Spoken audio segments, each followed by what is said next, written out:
आज हम आपको सिंथेसिस का सेकेंड पार्ट कंपाउंड सेंटेंस बनाना आप सभी लोगों को हम पढ़ाएंगे।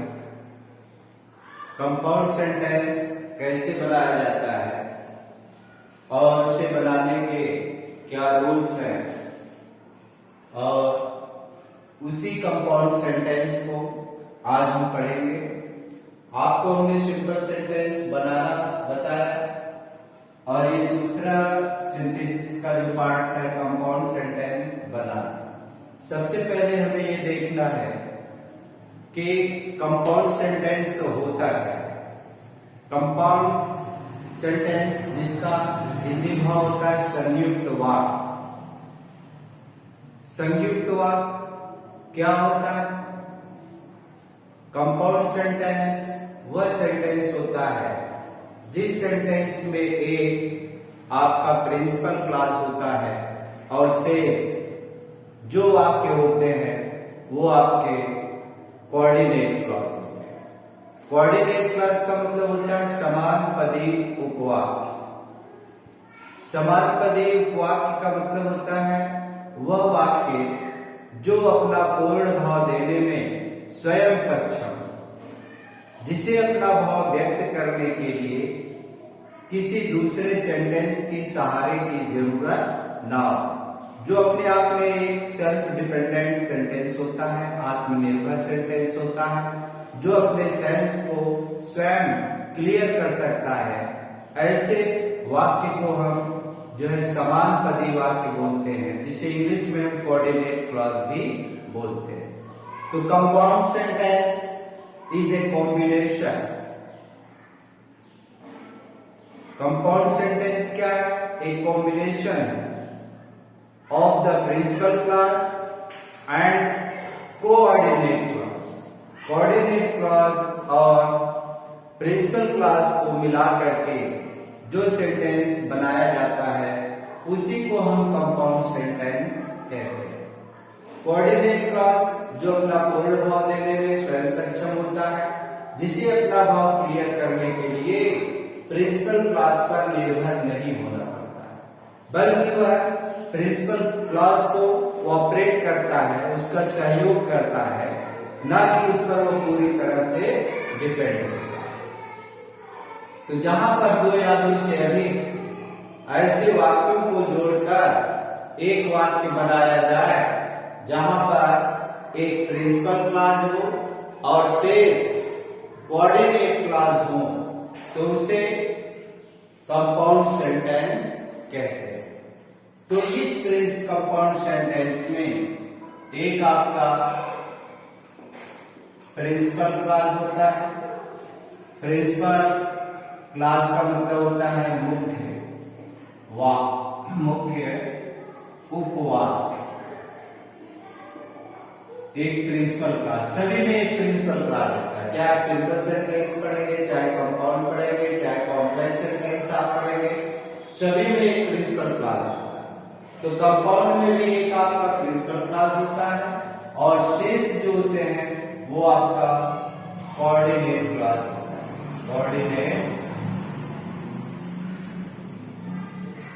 कोऑर्डिनेट क्लॉज जिसे हम समान पदी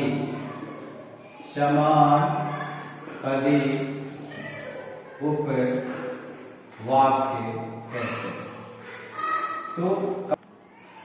तो कंपाउंड सेंटेंस में आपने देखा एक प्रिंसिपल क्लॉज होता है और शेष जो होते हैं हमारे कोऑर्डिनेट क्लॉज होते हैं, जिन्हें समान पदी उपवाक्य कहा जाता है।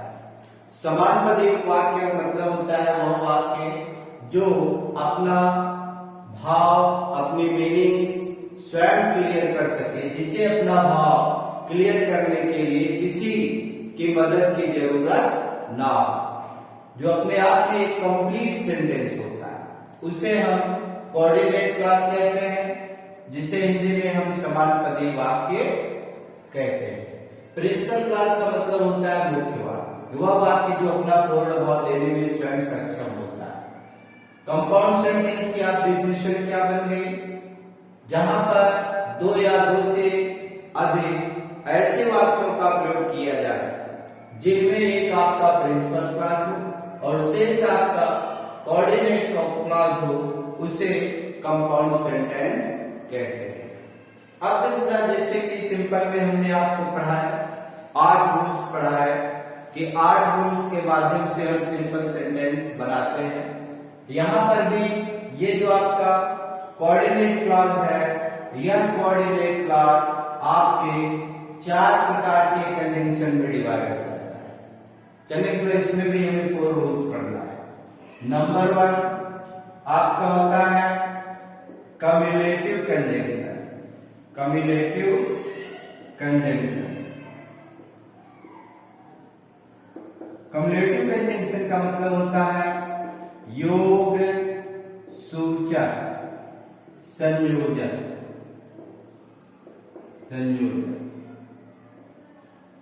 कम्युलेटिव कंजंक्शन योग सूचक संयोजन। नाम से क्लियर है कि जहां पर 2 ऐसे वाक्यों को जोड़ा जाए जिनके वाक्यों में किसी प्रकार की भिन्नता ना हो, किसी तरह का विरोध ना हो, बल्कि उनमें समानता हो, तो ऐसे सेंटेंस को हम कम्युलेटिव कंजंक्शन के माध्यम से जो है जोड़ते हैं। दूसरा आपका इसी में आता है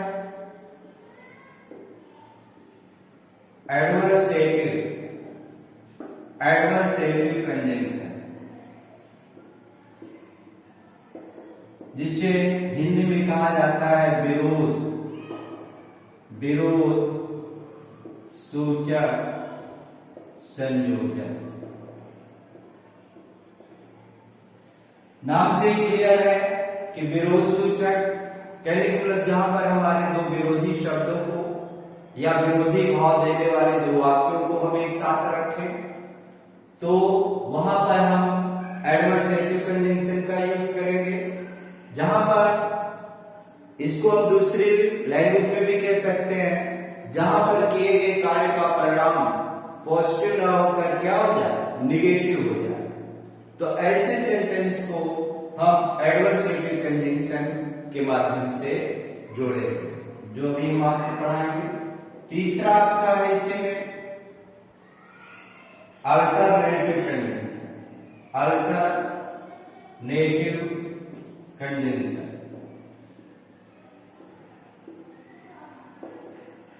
जिसे कहा जाता है चयन सूचक, चयन या वैकल्पिक सूचक संयोजन। चयन वैकल्पिक नाम से क्लियर है कि जहां पर आप 2 में से किसी एक का चयन करें, 2 व्यक्ति या वस्तु में से किसी एक का चयन किया जाए, या जहां पर 2 कार्य में से केवल एक कार्य हो। कहने का मतलब ये कि जहां पर आपको ऑप्शन दिया जाए, चुनने का ऑप्शन दिया जाए कि 2 में से आप किसी को अभी चुनाव कर सकते हैं, तो ऐसे सेंटेंस को बनाने के लिए हम अल्टरनेटिव कंजंक्शन का यूज करेंगे। 4 आपका नंबर है elective conjunction. Elective conjunction, elective conjunction का मतलब होता है परिणाम सूचक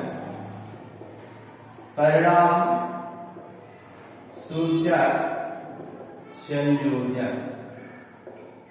यहां पर देखो ना, नाम से क्लियर है परिणाम, कहने का मतलब जब आपके किए गए कार्य का परिणाम पॉजिटिव, जो आपने कार्य किया उस कार्य का परिणाम अगर कार्य के पक्ष में है, विरोध में नहीं है, किए गए कार्य का परिणाम पॉजिटिव है, तो ऐसे कंडीशन में हम इलेक्टिव कंजंक्शन का प्रयोग किया जाता है और उसके प्रयोग द्वारा हम कंपाउंड सेंटेंस बनाते हैं। तो कंपाउंड सेंटेंस में हम यही आप 4 प्रकार के कंजंक्शन पढ़ते हैं, क्योंकि ये जो कोऑर्डिनेट क्लॉज है, ये कोऑर्डिनेट क्लॉज आपके ही 4 प्रकार के कंजंक्शन में डिवाइड हो जाता है।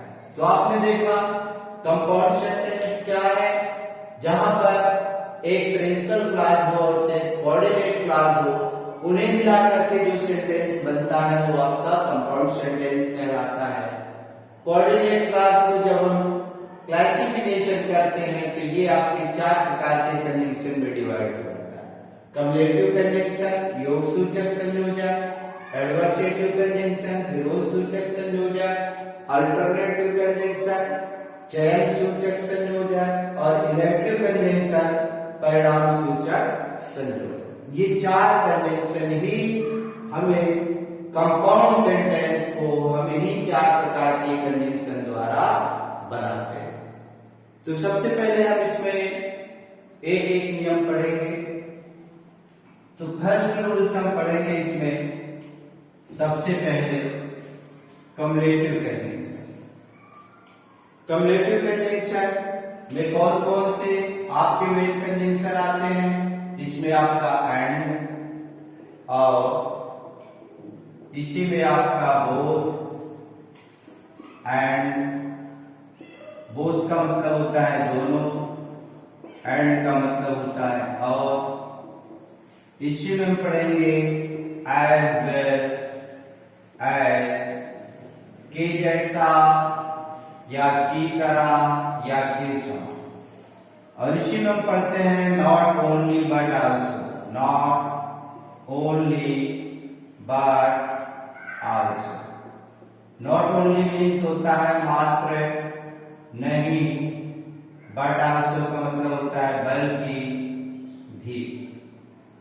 ये 4 कंजंक्शन कम्युलेटिव कंजंक्शन में हमें ये 4 कंजंक्शन है। एंड है जिसका सबसे इजी यूज आपका एंड का होता है।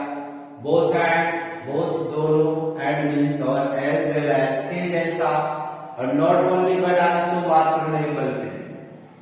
तो देखो ये बहुत ही इजीली आप इनका यूज कर सकते हो सेंटेंस में।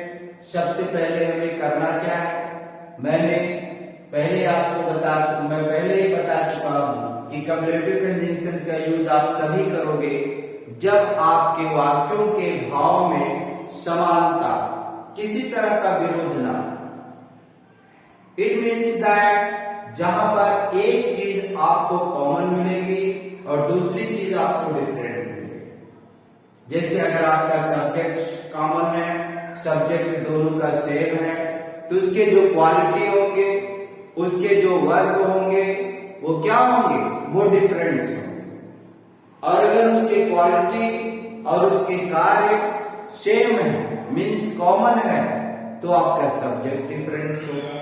कहने का मतलब ऐसे सेंटेंस में इनका आप तभी यूज कर पाओगे जब वाक्य भाव में समानता, तब हम इनमें से कोई भी कंजंक्शन का प्रयोग करके आप कंपाउंड सेंटेंस बना दो। जैसे आप उदाहरण देखिए, हमने कहा सीता पास हो गई, फिर हर फ्रेंड पास्ड आल्सो, उसकी सहेली भी पास हो। अब यहां पर आप देखोगा कि जरा इन दोनों सेंटेंस में देखो, विरोध तो नहीं है। सीता पास हो गई, उसकी सहेली भी पास हो गई। कहने का मतलब जो वर्ब है, जो कार्य हुआ, वो दोनों में सेम हुआ। सीता भी पास हुई, उसकी सहेली भी पास हुई। तो ये चीज आपका क्या हो गया, कॉमन हो गया। डिफरेंट क्या हुआ, आपका सब्जेक्ट, और वर्ब आपकी क्या हुई, ये सेम हो गई, और सब्जेक्ट आपका जो है वो डिफरेंस। तो मैंने क्या बताया था, यही बताया था आपको कि दो में एक चीज आपको कॉमन मिलेगी, एक चीज डिफरेंस मिलेगी। अगर सब्जेक्ट आपका डिफरेंस है तो वर्ब या क्वालिटी आपको सेम मिलेगी, और अगर क्वालिटी वर्ब आपका डिफरेंस है तो सब्जेक्ट आपका सेम मिलेगा। और इसी सेंटेंस को हमें जोड़ना है, एक सेंटेंस बनाना है दो को जोड़कर। तो देखो कितनी आसानी से आप बना सकते हो। एंड का यूज करना है, तो जो चीजें डिफरेंट है उन्हीं के बीच में हमें इन कंजंक्शन का यूज करना है। जो चीज कॉमन है उसको हम एक ही बार कॉमन ले लेंगे, बाकी जो डिफरेंस है उन्हीं के बीच में हम जो है इनका, जैसे सीता और हर फ्रेंड ये कॉमन है, तो यही हमने एंड बना दिया। सीता एंड आपको हो गया हर फ्रेंड, सीता और उसकी सहेली क्या हुई, पास हो गए। तो देखो आपका एक सेंटेंस कंप्लीट। इसी एंड की जगह आप दूसरा कंजंक्शन एज वेल एज भी लगा सकते हैं। सीता के जैसा या सीता की तरह, Sita as well as her friend पास, सीता की तरह उसकी सहेली भी पास हो गई। तो ये आपका दूसरा सेंटेंस बन गया। इसी को अगर हमें बनाना है not only but also say या बोथ एंड से, तो देखो ये आपका बन जाएगा। जो चीज डिफरेंस है उसी को हम लेंगे। बोथ हमने पहले लगाया, बोथ कौन कौन, सीता और उसकी सहेली, सीता एंड हर फ्रेंड पास। ये आपका बेटा तीसरा सेंटेंस बन गया तीसरे तरीके से। और इसी में अगर आप नॉट ओनली बट आल्सो का यूज करना चाहें तो वो भी आप इन्हीं दो कंजंक्शन के लिए आप यूज कर दें। बोल की जगह आपका क्या होगा, नॉट ओनली सीता, मात्र सीता ही नहीं बल्कि कौन, बट आल्सो हर फ्रेंड पास, बल्कि उसकी सहेली भी पास हो। तो किसी भी दो सेंटेंस को जहां उनमें सिमिलरिटी हो, किसी तरह का विरोध ना हो, उसे हम एंड से भी, बोथ एंड से भी, not only but also say भी या एज वेल एज से बना सकते हैं। यहां पर हमने आपको सब्जेक्ट चेंज कर, डिफरेंस करके आपको एग्जांपल्स दिया। अब दूसरा सेंटेंस इसी का देखें कि जहां पर आपका सब्जेक्ट सेम होगा और क्वालिटी जो है डिफरेंस होगी। जैसे दिया है ही इज ऑनेस्ट, वह ईमानदार है। ही इज वाइज आल्सो, वह बुद्धिमान भी है। अब यहां पर देखो ना, ही इज ही, सब्जेक्ट आपका क्या है, कॉमन हो गया। ऑनेस्ट और वाइज, क्वालिटी आपकी डिफरेंस हो गई। लेकिन क्वालिटी में ये भी हमें ध्यान देना है कि क्वालिटी में जो है विरोध ना हो। कहने के मतलब अच्छाई होगी तो अच्छाई होगी और बुराई होगी तो दोनों बुराई, इसमें भी सिमिलरिटी होनी चाहिए। ऑनेस्ट ईमानदार, वाइज बुद्धिमान, दोनों क्वालिटी आपकी गुडनेस की है। अब इसको हमें बनाना है तो जो चीज कॉमन है बेटा उसे हम कॉमन ले लेते हैं। ही इज, एंड का देखो सबसे इजी यूज होता है, ही इज ऑनेस्ट एंड वाइज, वह ईमानदार और बुद्धिमान है। दूसरा बनाना है, क्या बन गया, he is honest as well as wise, वह ईमानदार की तरह या के जैसा बुद्धिमान भी है। और इसी में अगर बोथ एंड का करना है तो मैंने बताया जो चीज डिफरेंस होगी उन्हीं के आप पहले और बाद में आप लगाएंगे। तो यहीं पर आपका क्या लग जाएगा, ही इज बोथ, क्या, ऑनेस्ट एंड वाइज, वह ईमानदार और बुद्धिमान दोनों। और इसी में नॉट ओनली बट आल्सो का यूज करना है, यानी दोनों की जगह आप आराम से कर सकते हैं। जो डिजिट डिफरेंस है तो ही इज क्या हो गया, नॉट ओनली ऑनेस्ट, वह मात्र ईमानदार ही नहीं है बल्कि बट आल्सो वाइज, बल्कि बुद्धिमान है। तो आपने देखा, मैंने आपको बताया कि जब आपके वाक्य के भाव में समानता हो, सिमिलरिटी हो, एक चीज कॉमन हो, एक चीज डिफरेंस हो, तो उसे हम चार कंजंक्शन के माध्यम से बना सकते हैं। And, not only but also, as well as and both and. तो ये चारों कंजंक्शन आप कम्युलेटिव कंजंक्शन के अकॉर्डिंग हम पढ़ते हैं जो कंपाउंड सेंटेंस जो है काम आता है। अब इसी में हम दूसरा कंजंक्शन पढ़ेंगे कंपाउंड सेंटेंस बनाने का। फर्स्ट आपने कम्युलेटिव कंजंक्शन पढ़ा, अब इसी में दूसरा हम पढ़ते हैं एडवर्सेटिव कंजंक्शन। एडवर्सेटिव कंजंक्शन जिसे कहा जाता है विरोध सूचक संयोजन।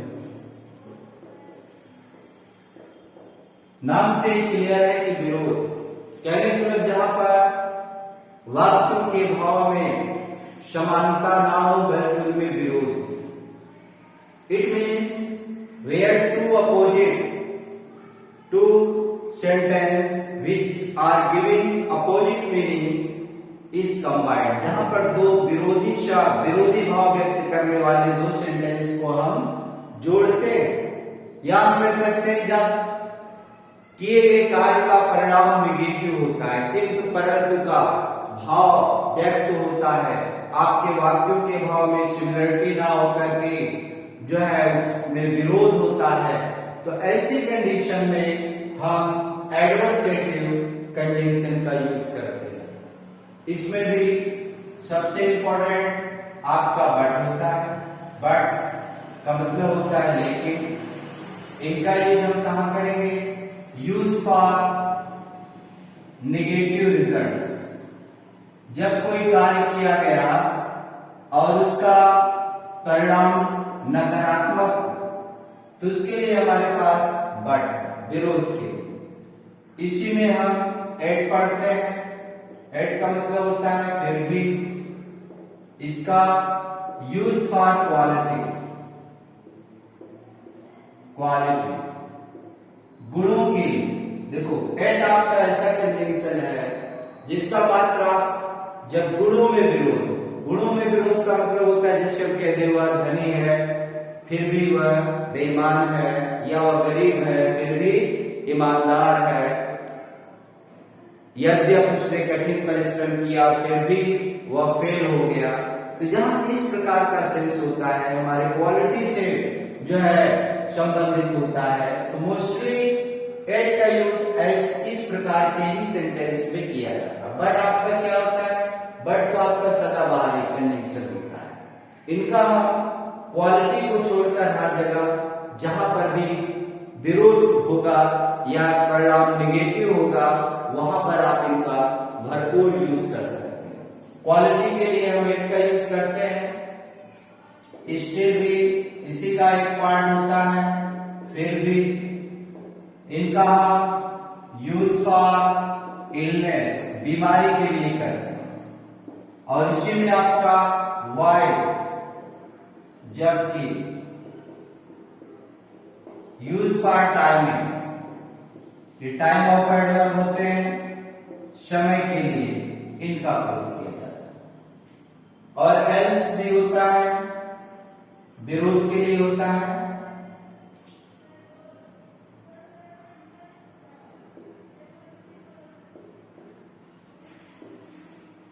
यूज फॉर अपोज विरोध जताने के लिए का प्रयोग। ये हम 5 कंजंक्शन आप जो है एडवर्सेटिव कंजंक्शन में पढ़ते हैं, लेकिन सबसे ज्यादा यूज आपका बट का होता है। 80% हम बट का यूज करते हैं।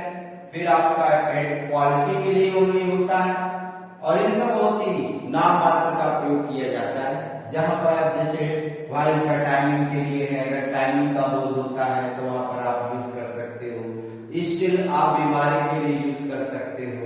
लेकिन सबसे ज्यादा मोस्टली जो यूज किया जाता है आपका एडवर्सेटिव कंजंक्शन में वो आपका बट और एड होता है। ये तो बहुत अधिक इनका यूज होता है, और बट का तो बहुत ज्यादा प्रयोग किया जाता है। तो मैंने बताया कि बट का यूज हम नेगेटिव रिजल्ट्स के लिए यूज करते हैं। एड का प्रयोग हम यूज फॉर क्वालिटी, जहां क्वालिटी में डिफरेंसेस होंगे। स्टिल का प्रयोग हम बीमारी से संबंधित अगर कोई गट हैपेंस होता है। वाइल यूज फॉर टाइमिंग के विरोध के लिए। और एल्स आपका अपोजिट के लिए होता है, जहां पर कोई विरोध जताया जाए। तो ये 5 कंजंक्शन हम इस एडवर्सेटिव कंजंक्शन के जो है अकॉर्डिंग पढ़ते हैं। अब इसमें एक एक हम आपको उदाहरण आपको दे रहे हैं। जैसे आपका दिया है ही रैन फास्ट, दूसरा आपका सेंटेंस है ही लॉस्ट द रेस, वह तेज दौड़ा। He ran fast, he lost the race, वह तेज दौड़ा लेकिन परिणाम क्या हुआ? वह मैच हार गया, रेस हार गया। तो यहां पर क्या है? रिजल्ट्स है। रिजल्ट्स के लिए हमने क्या बताया? बट का प्रयोग किया जाता है। तो क्या हो गया बेटा? ही रैन फास्ट, वह तेज दौड़ा, बट लेकिन ही लॉस्ट द रेस, वह रेस हार गया। तो जहां पर किए गए कार्य का परिणाम कैसा? नेगेटिव। दूसरा, जैसे हमने दिया एक सेंटेंस और इसी से संबंधित एक जुड़ा, जैसे Sita prepared well the exam, Sita ने परीक्षा की बहुत ही अच्छी तैयारी की। She failed, लेकिन वह क्या हुआ? वह फेल। तो यहां पर परिणाम क्या निकला? पॉजिटिव कि नेगेटिव? तो नेगेटिव। तो यहां पर भी Sita prepared well the exam, और यहीं पर परिणाम के लिए बट सी फेल। तो जहां पर आपका किए गए कार्य का परिणाम दिया जाए, नेगेटिव परिणाम हो, तो वहां पर आप बट का यूज कर सकते हैं। दूसरा एड है, एड का भी देखिए आप, जैसे हमने कहा सी इज पुअर, वह गरीब है लेकिन वह ईमानदार है। सी इज ऑनेस्ट, लेकिन वह ईमानदार। अब यहां पर देखो, पुअर क्वालिटी है, ऑनेस्ट क्वालिटी है, कैनिकुलर एडजेक्टिव का यूज किया गया। अब यहां पर गुणों में विरोध है, क्या हुआ? सी इज पुअर, वह गरीब है, फिर भी एड सी इज ऑनेस्ट, फिर भी वह ईमानदार। तो जहां भी इस तरह का, जैसे दूसरा सेंटेंस भी देख लो, जैसे हमने कहा से गोविंद दास was rich, सेठ गोविंद दास धनी थे, लेकिन क्या था? he was unhappy, लेकिन वो दुखी थी। तो देखो, धनी होने के बावजूद वो क्या है? दुखी। तो ऐसे सेंटेंस जहां पर क्वालिटी हो, रिच आपका एडजेक्टिव है, ये क्या हो जाएगा? सेठ, या आपको हो गया Govind Das was rich, eight फिर भी एट he was unhappy। तो आपने देखा जहां पर क्वालिटी में विरोध है, क्वालिटी के लिए आपने एट का यूज किया, एट का यूज आपने किया, और जहां पर परिणाम है, परिणाम के लिए आपने बट का यूज किया। तो सबसे ज्यादा इन्हीं दोनों का यूज होता है, बट और एट का। तो आपको ये समझ आ गया। नेक्स्ट आपके दो और बचते हैं, उनको भी आप देख लें।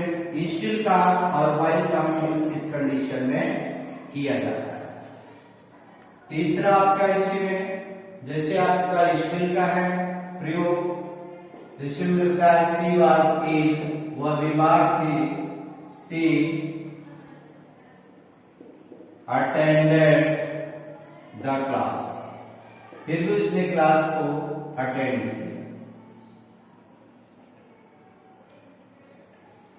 सी अटेंड द क्लास। अब यहां पर देखो, अब यहां पर इल बीमारी की बात है, तो यहां पर हम अगर डीपली देखते हैं सेंस, तो यहां पर स्टिल का यूज होना चाहिए। She was still, she attend the class, वह बीमार थी फिर भी उसने क्लास को क्या किया? अटेंड किया। लेकिन अगर आपको स्टिल नहीं याद है तो आप यहां बट से काम चला लें तो भी आपका राइट है। She was ill but she attended the class। उसी तरह से आप while का भी यूज है जहां पर टाइमिंग का विरोध है। एक ही टाइम में दो डिफरेंट कार्य किए जा रहे हैं। जैसे आपका दिया है Ravi was preparing the exam. Ravi परीक्षा की तैयारी कर रहा था। His brother was playing game. जबकि उसका भाई क्या कर रहा था? गेम खेल रहा था। तो यहां पर भी हम टाइमिंग देखें तो टाइमिंग को दर्शाया गया है कि जिस समय वो रवि परीक्षा की तैयारी कर रहा था उसी समय उसका भाई गेम खेल रहा था। तो यहां पर अगर हम देखें तो इसको हम टाइमिंग की है तो यहां पर व्हाइल का यूज कर सकते हैं। ये आपको हो जाएगा प्रिपेयरिंग द एग्जाम और यही व्हाइल का यूज हो जाएगा। While his brother was playing game. और अगर आप किसी कारण से अगर व्हाइल नहीं याद आता है तो यहां पर हम बट से भी काम चला सकते हैं। तो ये आपका सेकेंड रूल मैंने आपको बताया कंपाउंड सेंटेंस बनाने का। जो दूसरा कंजंक्शन है एडवर्सेटिव कंजंक्शन, विरोध सूचक संयोजक, जिसमें आपको हमने 4 पढ़ा है।